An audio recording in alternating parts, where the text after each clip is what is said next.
नमस्कार मेरे प्यारे साथियों, आप लोग का अपना चैनल DRX अनुनय अनुकर्ष में आपका स्वागत है। आज जो मैं आप लोगों के लिए चैनल बनाया हूं और आज जो मैं आपको लेक्चर जो दूंगा वो ह्यूमन एनाटॉमी एंड फिजियोलॉजी के बारे में है। तो ह्यूमन एनाटॉमी एंड फिजियोलॉजी को जानने से पहले हम इसको क्लासीफाई करते हैं। तो ह्यूमन एनाटॉमी एंड फिजियोलॉजी, तो एनाटॉमी क्या होता है? तो anatomy it is the study of structure of the body and organization of body parts.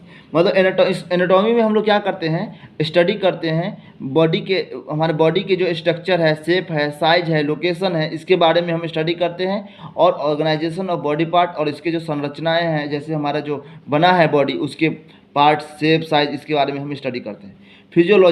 Physiology क्या होता है? It is the study of the function of body structure. मतलब हम फिजियोलॉजी में हम लोग क्या करते हैं कि हमारे बॉडी स्ट्रक्चर के फंक्शन के बारे में स्टडी करते हैं, और इसका और ये कैसे हमारे इंडिपेंडेंटली वर्क कर रहा है, हमारा जो बॉडी इंडिपेंडेंटली वर्क कर रहा है, इसके फंक्शन के बारे में, और कैसे वो हमारी लाइफ को मेंटेन कर रहा है, और हमारा जिससे के कारण हमारा हेल्थ हमारा कितना प्रॉपर वे में रहता है, जिससे के फंक्शन के बारे में हम लोग इसमें स्टडी करते हैं। कैसे अगर कोई भी प्रॉब्लम होगा, अगर हेल्थ हमारा कुछ में प्रॉब्लम हो जाएगा तो कैसे हुआ, तो जब हम फिजियोलॉजी हम जानेंगे, जब फंक्शन जानेंगे हम अपने, जैसे हार्ट का फंक्शन हो गया, रिस्पिरेटरी सिस्टम का फंक्शन हो गया, ब्रोंकल्स हो गया, जितना भी हमारा है, जितना भी प्रोसेस है, तो जो भी है वो अगर कैसे हमारा फंक्शन कर रहा है, इसके बारे में जब हम स्टडी करेंगे तो हमको इससे पता चलेगा कि अगर कोई भी चीज़, अगर डिसऑर्डर हो गया, कोई प्रॉब्लम हो गया, तो कहाँ प्रॉब्लम हो रहा है, तो इससे ये हमारा समझ में आ जाएगा। इसीलिए हमको फंक्शन के बारे में पढ़ना बहुत ज़रूरी है। पैथोफिजियोलॉजी में क्या होता है कि इसमें हम क्या करते हैं कि इसके डिसऑर्डर के बारे में पढ़ते हैं कि कोई भी प्रॉब्लम हुआ, कोई भी डिजीज हो जा रहा है, कोई इंजरी हो जा रहा है, तो वो कैसे हो रहा है, तो उसके क्या डिसऑर्डर है, कहाँ पे प्रॉब्लम हुआ है। तो इसमें इसको जो हम अब जैसे फंक्शन को पढ़ें, फंक्शन पढ़ने के बाद हम कहाँ से कौन प्रॉब्लम हो रहा है, तो वो हम कहाँ पढ़ते हैं, पैथोफिजियोलॉजी में, जिसमें हमको ये पता चलता है कि हमारा क्या प्रॉब्लम हो रहा है, क्या रोग हो, कोई भी प्रॉब्लम हुआ, रोग हुआ, तो उससे क्या होगा कि हम कैसे हम इसको ट्रीट कर सकते हैं, तो इसके बारे में हम इसको पढ़ते हैं। और scope of anatomy and physiology, अगर मान लीजिए हम अगर एनाटॉमी एंड फिजियोलॉजी हम लोग पढ़ रहे हैं तो इसका क्या कारण होगा, मतलब अगर हम ये पढ़ रहे हैं इससे हमको क्या चीज़ बेनिफिट्स मिलेगा, इसका स्कोप क्या है, मतलब ये हम अगर पढ़ेंगे तो इससे हमको ज़्यादा आगे चल के क्या हमको यूटिलाइज होने वाला है, तो हम ये बताता हूँ स्कोप। तो क्या होगा इसमें, क्या होगा कि हम इसमें क्या करेंगे, स्ट्रक्चर और फंक्शन ऑफ ह्यूमन बॉडी के बारे में हम समझ जाएंगे, पहला बात। दूसरा बात यह है कि हम इसमें क्या करेंगे, पैथोलॉजी के बारे में और पैथोलॉजिकल चेंजेज के बारे में पढ़ेंगे। जैसे कि अगर कोई भी रोग हो रहा है, कोई प्रॉब्लम हो रहा है, किसी को डिजीज हो रहा है, तो कैसे हो रहा है उसके बारे में समझेंगे। और ये अगर कुछ रोग हुआ, कोई प्रॉब्लम हुआ, इससे क्या चेंजेज आ रहा है हमारे बॉडी पे, तो ये इसके बारे में भी हम समझेंगे। इसमें अगर हम एनाटॉमी या फिजियोलॉजी पढ़ लेंगे तो इससे ये होगा कि हम कोई प्रॉब्लम हुआ, कोई, तो उसके बारे में भी समझ जाएंगे। और अगर कोई भी रोग हुआ, कोई डिजीज हुआ, इससे हमारे बॉडी में क्या चेंजेज कर रहे हैं, इसके बारे में समझ जाएंगे। For determining techniques of surgery, अगर मान लीजिए आप अगर एनाटॉमी मतलब स्ट्रक्चर फंक्शन के बारे में अगर आप समझ जाइएगा, तो आप अलग अलग टेक्निक्स ऑफ सर्जरी के बारे में आप अच्छे से समझ सकते हैं। और उसके बाद है क्या, होम्योस्टेटिस मैकेनिज्म। अगर मान लीजिए होम्योस्टेटिस मैकेनिज्म क्या होता है कि हमारा जो इंटरनल इन्वायरमेंट बॉडी का है और एक्सटर्नल इन्वायरमेंट मेंटेन रहता है। अगर मान लीजिए कांस्टेंट रहेगा तो क्या होगा कि हमारा बॉडी एकदम अच्छे तरीक़ा से चल रहा है, मतलब कोई डिजीज नहीं है। अगर यही थोड़ा सा मान लीजिए कि अगर मौसम चेंज हो जा रहा है, अभी अगर ठंडा का समय है, अगर वही अभी गर्मी का समय था, अभी ठंडा का समय आ रहा है, तो बहुत सारे लोगों को क्या हो रहा है कि किसी को फीवर हो जा रहा है, किसी को सर्दी हो जा रहा है, किसी को जुकाम हो जा रहा है। तो ये सब क्या हो रहा है, ये हमारे जो है हमारे बॉडी का एक होम्योस्टेटिस मैकेनिज्म है। तो होम्योस्टेटिस मैकेनिज्म को हम मेंटेन करते हैं। जैसे कि इसमें दो टाइप्स होता है, एक निगेटिव फीडबैक और पॉजिटिव फीडबैक। ये हमारे बॉडी जो है हमेशा फीडबैक देता है कि हाँ अब मौसम चेंज हो रहा है, जिसके कारण हमको, अगर मान लीजिए जैसे अभी ठंडा का समय आ रहा है तो आपको रजाई में रहना पड़ेगा, है कि नहीं, आप जैकेट वैकेट पहन लीजिए, जिसके कारण क्या होगा कि आपका बॉडी का टेम्परेचर मेंटेन रहेगा। जो इंटरनल इन्वायरमेंट हमारे बॉडी का है, जो एक्सटर्नल इन्वायरमेंट हमारा जो चेंज हो रहा है, इस पर कोई असर नहीं हमारे इंटरनल इन्वायरमेंट को पड़ेगा। हमारे जो बॉडी का जो इंटरनल इन्वायरमेंट है, जो हमारे बॉडी का जो टेम्परेचर कितना रहता है 37 पॉइंट कुछ डिग्री सेल्सियस रहता है। तो ये जो हमारा जो बॉडी का टेम्परेचर है ये मेंटेन रहना चाहिए। अगर यही डिसबैलेंस हो जाएगा तो हमारा क्या हो जाएगा कि कोई प्रॉब्लम हो सकता है, डिजीज हो सकता है। जैसे कि अगर जैसे हमारा फीडबैक, जैसे हमारा फीवर होता है, ये क्या है, एक हमारा एक फीडबैक देता है कि ये हमारे टेम्परेचर को बढ़ा देता है। ये जानते हैं, एक टेम्परेचर बढ़ाता है, ये हमारा फीडबैक देता है, जिसके कारण क्या होता है कि अगर आपको कोई भी प्रॉब्लम हो, जैसे कि देखते हो या कहीं कोई कोई अगर आपको रेडनेस हो गया कुछ, तो वहाँ पे क्या हो जाएगा कि लाल हो जाएगा और वो फीवर टीवर टाइप का हो जाएगा। इससे क्या होगा कि वो आपको वो फीडबैक दे रहा है आपको, समझ रहे। वही एक पॉजिटिव फीडबैक होता है, एक निगेटिव फीडबैक होता है, ये अलग अलग होता है। यही आता है होम्योस्टैटिक्स में, होम्योस्टैटिक में मैकेनिज्म में, जिसमें क्या होता है कि इंटरनल एनवायरनमेंट और एक्सटर्नल एनवायरनमेंट को मेंटेन करके रखना पड़ता है। अब आते हैं आगे, as a foundation to advance scientific study. और क्या है कि अगर मान लीजिए कोई अगर नया साइंटिफिक स्टडी होगा, अगर हम किसी हम बॉडी के फंक्शन के बारे में अगर जानेंगे, इससे क्या होगा कि कोई भी एडवांस टेक्नोलॉजी आ रहा है, जैसे कि अभी कोविड के बारे में आया था, कोविड कैसे काम कर रहा था, कोविड जो हुआ था तो इससे हमारा क्या बॉडी पे इफेक्ट पड़ रहा था, कहाँ पे असर कर रहा था। तो अगर हम इसके फंक्शन के बारे में जानते रहेंगे तो हमको क्या होगा कि इसके जानने में सुविधा होगी, और हम इजीली जान पाएंगे कि हमारा क्या दिक्कत हो रहा है, क्या हमारे बॉडी में दिक्कत हो रही है, हमारे कहाँ पे कौन सी प्रॉब्लम हो रही है। जैसे कि कोविड में क्या हो रहा था कि हमारे जो मतलब प्रॉब्लम हो जा रहा था कि सांस लेने में दिक्कत हो रहा था, बहुत सारा दिक्कत हो रही थी जो कि वायरस के कारण हो रहा था। तो इसके कारण तो हम जब फंक्शन के बारे में समझेंगे तो अब जैसे कि फार्मेसी में क्या है कि हमको नए नए ड्रग्स इन्वेंशन करना पड़ता है, तो हम पहले बॉडी के बारे में समझेंगे तभी तो हम कुछ आगे कर पाएंगे ना, इसीलिए बहुत इंपॉर्टेंट है। अब overall effective maintenance of individual and community health, मतलब कि और इसमें क्या होता है कि अगर मान लीजिए आपको ओवरऑल जो हमारा जो हेल्थ है, समझ रहे कि नहीं, और जो भी हेल्थ है, कम्युनिटी का हेल्थ है, इसको हम कैसे हम ट्रीट कर सकते हैं, कैसे हम उसको कौन सी दवा देंगे तो हमको ठीक हो जाएगा। तो इसके फंक्शन के बारे में समझेंगे तो उसके बाद हमको इससे ईजिली हम उसको ट्रीट कर सकते हैं। अब आगे आते हैं, it also gives value simplicity direction and sort of power to the learners. क्या है, it also gives values simplicity direction and sort of power to the learners.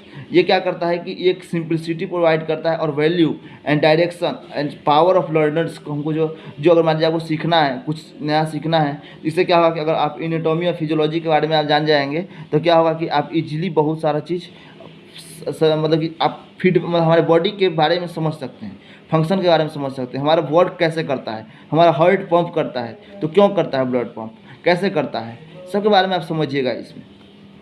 चलिए अब आगे आते हैं, लेवल ऑफ स्ट्रक्चरल ऑर्गेनाइजेशन। जो स्ट्रक्चरल ऑर्गेनाइजेशन होता है ना, इसका कुछ लेवल होता है। जैसे कि आप मान लीजिए कोई भी मकान बना रहे हैं, बिल्डिंग बना रहे हैं, तो आप क्या करते होइएगा, पहले उसका डायग्राम बनाते होइएगा। उसका क्या होता है कि एक एक ईंट जोड़ जोड़ के आप बिल्डिंग खड़ा करते हैं, एक ईंट जोड़ जोड़ के एक क्या होता है कि एक दीवार खड़ा हुआ, और एक एक दीवार खड़ा करके आप क्या करते हैं, एक घर खड़ा होता है, एक रूम बनता है, और वही एक एक रूम बन करके क्या होता है कि हमारा एक बिल्डिंग बन जाता है, और उस बिल्डिंग ब्लॉक बन जाता है। इसीलिए इसको बोलते हैं, तो एक छोटे छोटे पार्ट से हमारे अलग अलग लेवल जा रहा है। वैसे ही है क्या होता है कि हमारा जो स्ट्रक्चरल ऑर्गेनाइजेशन है, हमारा जो स्ट्रक्चरल जो संरचनाएं हैं हमारे बॉडी का, वो भी एक अलग अलग टाइप का है। जैसे कि केमिकल लेवल में है, जैसे कि हमारे जो केमिकल है, जैसे एटम और मोलिक्यूल्स मिल करके हमारा क्या बनता है, टिश्यू। एटम एक और एक एटम से मिलकर क्या बनता है, मोलिक्यूल्स बनता है। इसी तरीक़ा से केमिकल लेवल होता है। फिर क्या होता है, सेलुलर लेवल होता है, जो कि हमारा सेल, इसको हम क्या बोलते हैं, एक यूनिट है,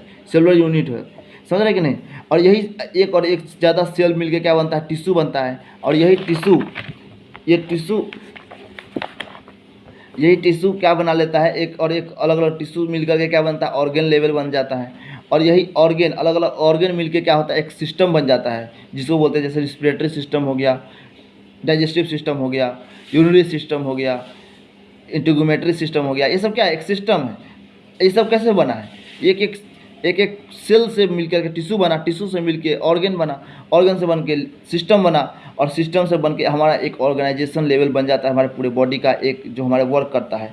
और यही ऑर्गेनाइजेशन जो अलग अलग, जैसे कि अलग अलग है, रिस्पिरेटरी सिस्टम का अलग है, हार्ट का अलग है कि नहीं, कार्डियोवैस्कुलर सिस्टम अलग हो गया, तो ये सब अलग अलग हमारा एक सिस्टम हो गया, और ये सब मिलकर ऑर्गेनाइजेशन लेवल बनाता है, और ये सब मिल करके हमारा एक कंप्लीट बॉडी का फॉर्मेशन करता है।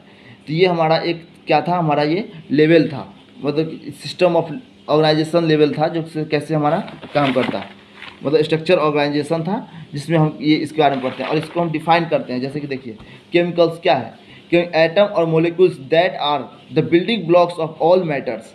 क्या है कि एटम और मोलिक्यूल्स से मिलकर के हमारा क्या होता है, एक बिल्डिंग ब्लॉक्स है हमारे जो ऑल मैटर का। जैसे क्या है ऑक्सीजन, प्रोटीन, ये सब क्या है, एक एटम है O2, ऑक्सीजन क्या है O2। तो ये सब क्या है, एक एटम से मिलकर के मोलिक्यूल्स बन रहा है। और यहाँ पे देखिए फिर सेल, सेल क्या है, the smallest living unit of the body. इसको वो क्या बोलते हैं, स्मॉलेस्ट लिविंग यूनिट बोलते हैं, किसको, सेल को। और ये जैसे कि क्या हो गया, हाइपोसाइट्स हो गया, न्यूरॉन्स हो गया, ये सब क्या है, सेल्स है।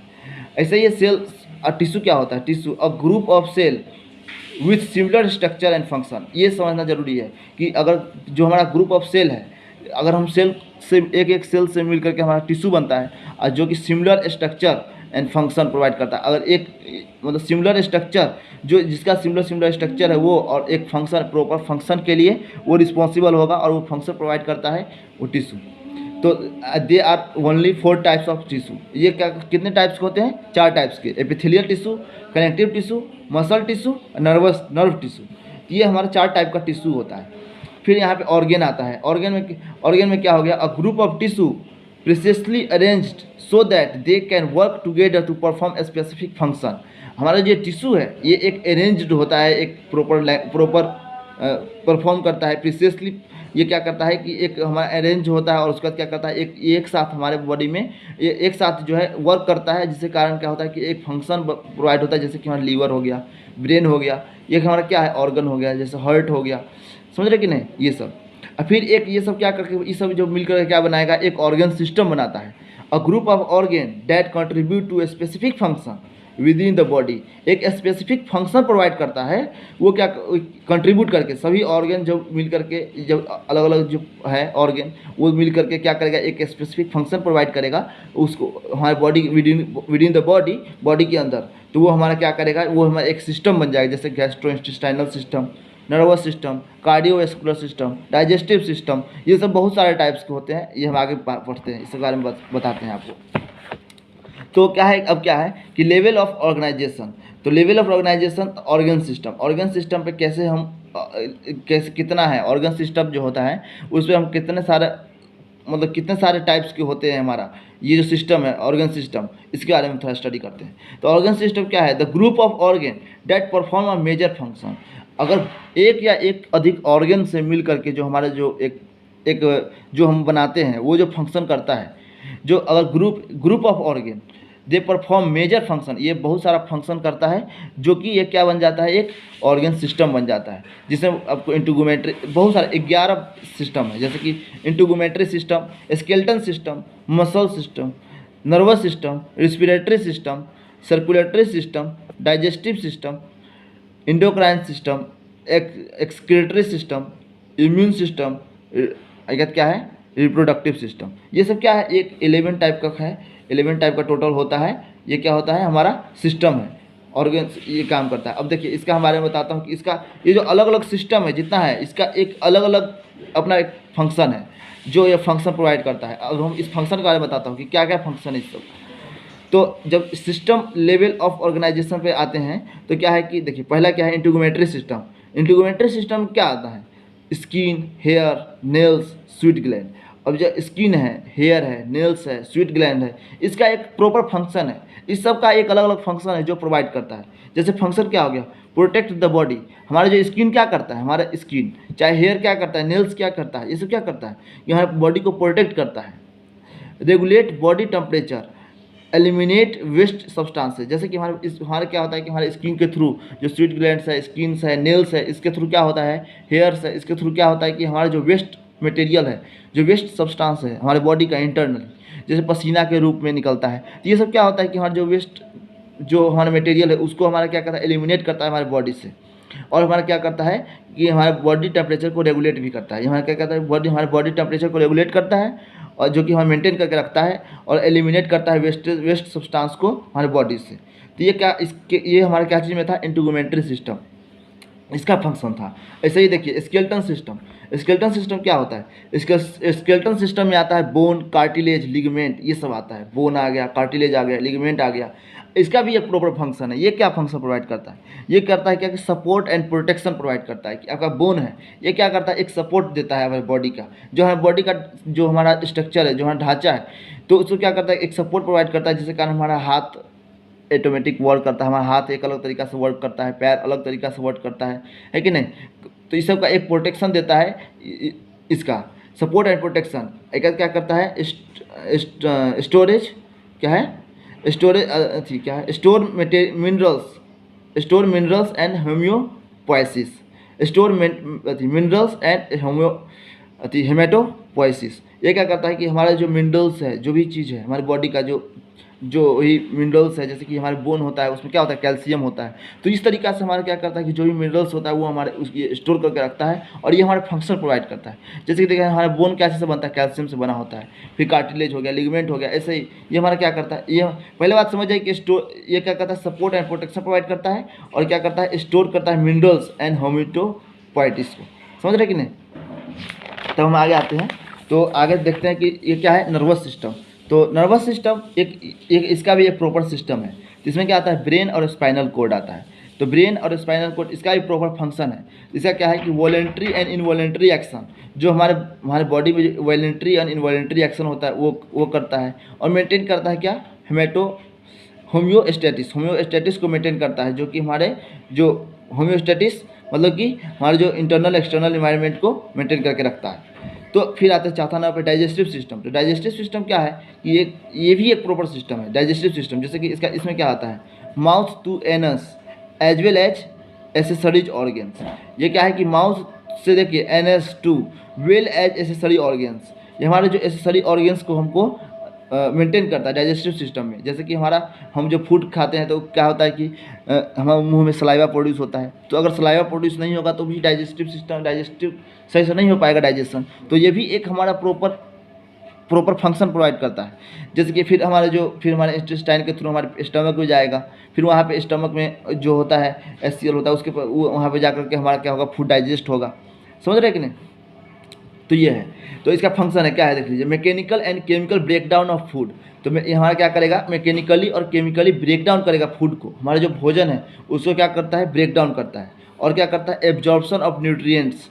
और हमारा जो उसमें से जैसे कि हम फूड खाएं उसमें क्या है? जो भी है कैल्शियम है, प्रोटीन है, जितना भी चीज़ है, जितना भी हमारा जो भी हमारे हेल्थ के लिए, जैसे विटामिन्स हो गया, मिनरल्स हो गया, जितना भी चीज़ है, कार्बोहाइड्रेट हो गया, तो ये सब जो हमारे बॉडी के लिए जो यूटिलाइज है, उसमें से क्या करता है कि न्यूट्रिएंट्स को एब्जॉर्ब करता है और एलिमिनेशन ऑफ वेस्ट। और जो भी वेस्ट प्रोडक्ट है, जो भी हमारा अगर खाना खा लिए उसका जो भी वेस्ट सब्सटेंस हो गया उसको वो एलिमिनेट करता है, ये डाइजेस्टिव सिस्टम। अब आता है मस्कुलर सिस्टम। ये क्या है? इसका क्या होता है? Skeleton muscle. इसमें क्या होता है? Skeleton muscle. इसका फंक्शन क्या है? ये स्केलेटन मसल है, इसका फंक्शन होता है कि बॉडी मूवमेंट, जो हमारे बॉडी का मूवमेंट है उसको ये प्रोवाइड करता है। इसका ये फंक्शन है। मेंटेन पोस्चर, हमारा जो अलग अलग पोस्चर होता है उसको मेंटेन करने का काम कौन करता है? हमारा स्केलेटन मसल करता है। और यहाँ पे अब आता है इंडोक्राइन सिस्टम क्या होता है? हार्मोन प्रोड्यूसिंग ग्लैंड होता है इंडोक्राइन सिस्टम, जिसमें क्या होता है कि अलग अलग हार्मोन हमारा प्रोड्यूस करता है ग्लैंड। तो अगर मान लीजिए हमारी बॉडी में अलग अलग हार्मोन प्रोड्यूस नहीं होगा तो फिर हमारा बहुत सारा फंक्शन हमारा डिसफंक्शन हो जाएगा। इसीलिए हार्मोन का भी प्रोडक्शन इंपॉर्टेंट है। जैसे कि क्या करता है? Regulate body function. ये क्या काम करता है कि हमारे बॉडी फंक्शन को रेगुलेट करता है। जैसे कि क्या होता है कि आपके हार्मोन प्रोड्यूस होता है, जैसे कि आप अगर कोई चीज़ सोच रहे हैं, खाना खा रहे हैं, अगर मान लीजिए आपको कोई डिप्रेशन में है, आप अगर डिप्रेशन का है तो डिप्रेशन है तो आपको समझना पड़ेगा, आप जानते होइएगा कि क्या होता है कि जो हमारा हैप्पी हार्मोन होता है वो क्या होता है? डोपामिन। अगर आपकी बॉडी में डोपामिन रिलीज नहीं होगा तो क्या होगा? आप डिप्रेशन में चले जाइएगा। अगर आप डिप्रेशन में जाइएगा तो इसका मतलब क्या है कि आपका डोपामिन रिलीज नहीं हो रहा है। तो अगर मान लीजिए आपका जो हार्मोन रिलीज प्रॉपर वे में नहीं होगा तो क्या हो जाएगा? इससे कारण भी हमारा प्रॉब्लम हो सकता है, डिजीज हो सकता है। अब डिप्रेशन एक छोटा सा प्रॉब्लम है जिसके कारण क्या हो कि आपका हार्मोनल इम्बैलेंस हो गया। जैसे कि बॉडी में इंसुलिन का प्रोडक्शन होता है, तो अगर इंसुलिन का प्रोडक्शन भी अगर प्रॉपर वे में नहीं हो, अगर इंसुलिन का प्रोडक्शन नहीं हो तो क्या हो जाएगा? हाइपरग्लाइसीमिया हो जाएगा। टाइप 1 टाइप 2 डायबिटीज़ हो सकता है। और डायबिटीज़ हो जाएगा तो क्या होगा? डायबिटीज़ के कारण बहुत सारा जो कॉम्प्लिकेशन है उसका साइड इफेक्ट होता है वो हमारा प्रोड्यूस हो जाएगा, जिसके कारण बहुत सारा प्रॉब्लम हो सकता है। समझ रहे कि नहीं। ये भी ये हार्मोनल प्रोड्यूसिंग ग्लैंड है एंडोक्राइन सिस्टम, जो कि हमारे पूरे सिस्टम को मेंटेन करके रखता है। और हम आगे बताते हैं, ये एंडोक्राइन सिस्टम था। ये क्या है, रिस्पिरेटरी सिस्टम। तो रिस्पिरेटरी सिस्टम में क्या आता है, lungs, pharynx, larynx, trachea, bronchioles, bronchus tube, ये सब क्या आता है रिस्पिरेटरी सिस्टम में। अब देखिए रिस्पिरेटरी सिस्टम कितना इंपॉर्टेंट है। हमारे बॉडी का देखिए जितना भी फंक्शन है, जितना भी सिस्टम है, एक प्रॉपर वे में काम करता है और ये इंडिपेंडेंटली काम करता है। और ये काम करके एक अलग प्रोसेस पे, जैसे कि अब रिस्पिरेटरी सिस्टम है, ये क्या करेगा, हमारे रिस्पिरेटरी सिस्टम को, जैसे लंग्स हो गया हमारा, ये काम करेगा। अगर सांस लेते हैं, रिस्पिरेटरी सिस्टम रिस्पिरेशन होता है तो हमारा हार्ट चलता है, हार्ट को ऑक्सीजन चाहिए। अगर हम रिस्पिरेटरी सिस्टम काम नहीं करेगा तो क्या हो जाएगा कि हमारा हार्ट को ऑक्सीजन नहीं मिलेगा, जिसके कारण बहुत सारा बीपी का प्रॉब्लम हो सकता है, बहुत सारा तरह का प्रॉब्लम हो सकता है। तो देखिए एक प्रॉपर वे में एक जितना भी सिस्टम है, वो सिस्टम एक न एक प्रोसेस प्रोवाइड करता है, जिसके कारण क्या होता है कि हमारे जो पूरे ऑर्गेनाइजेशन है, हमारे बॉडी का जितना भी ऑर्गेनाइजेशन है, वो प्रॉपर वे में काम करता है। अगर एक भी प्रॉब्लम आ जाए, रिस्पिरेटरी सिस्टम आ जाए, चाहे कार्डियोवैस्कुलर सिस्टम, कोई भी प्रॉब्लम आ जाएगा, तो क्या हो जाएगा कि हमारे बॉडी का जो प्रॉपर वे में जो काम करता है वो डिसफंक्शन हो जाएगा।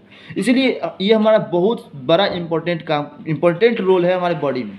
तो इस सब के बारे में ये हमारे पहले समझिए, रिस्पिरेटरी सिस्टम में ये सब आ गया। इसका क्या फंक्शन क्या है, breathing and production of sound. ये क्या करता है, हमारे सांस लेने में काम हेल्प करता है। और हमारे जो साउंड का प्रोडक्शन होता है वो कौन करता है, रिस्पिरेटरी सिस्टम के थ्रू होता है। जैसे कि हमारा जो लंग्स हो गया, फेरनेक्स हो गया, लैरिंक्स हो गया, ब्रोंकियल ट्यूब्स हो गया, इस सब का काम करता है, इसका फंक्शन है। अब आते हैं कार्डियोवैस्कुलर सिस्टम।